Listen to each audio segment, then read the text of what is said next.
Hello mga kainday! Nandito na naman po tayo at mag-share po ako sa inyo ng simpleng kaalaman ang aking recipe.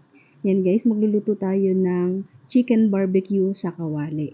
Yan guys, nag-ano ko dyan ng tatlong half ng chicken. And then, nag-ano ko dyan, ilalagyan natin yan ng bawang. Yan guys, ibubudbud natin yan yung bawang dyan. Parang dyan ka na magmamarinate guys. Dyan mo na rin siya lulutuin. Yan, pinagsama-sama ko lang yung sangkap niya guys, pero nilagyan ko siya ng sili para medyo may anghang. Alam naman tayong mga Pilipino, mahilig sa maanghang guys, di ba?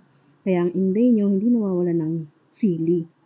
Kaya yan guys, lalagyan natin yan ng toyo para yun yung mag-ano sa kanya ng kulay. Para may kulay yung ating barbecue. Di ba gano'n naman talaga guys, nilalagyan naman yan ng toyo. Guys, disclaimer lang po yan po ay aking sariling recipe ko po yan guys.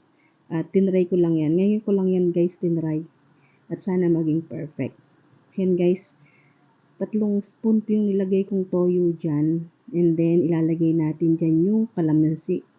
Kalamansi na sauce. Ay, kalamansi guys yan. Nilagay ko dyan. Mga 8 piraso siguro yan guys. At saka nilagyan ko siya ng paminta.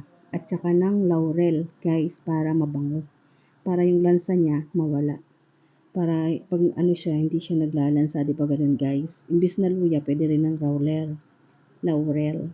Then, nilagyan ko siya dyan guys ng asukal. Tapos, nung nilagay ko ng asukal, syempre lalagyan natin yan ng ketchup guys, di ba? Paano magiging barbecue kung walang ketchup? Yan. Tapos, pagkalagay ko dyan ng ketchup guys, at saka ko siya nilamas. Yan. Para yung yung mga sangkap niya ma-solve ng chicken. Yan. Parang minarinate mo siya talaga guys.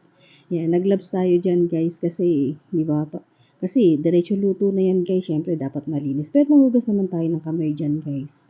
Ayan na guys, pinakuloan ko na siya dyan. Hina lang ang apoy ko dyan guys. Para hindi siya maluto agad. Para pati yung loob niya, luto na siya guys. Yan guys, ang aking chicken barbecue sa kawali. Yan guys, super yummy. Sana po nagustuhan nyo. Thank you.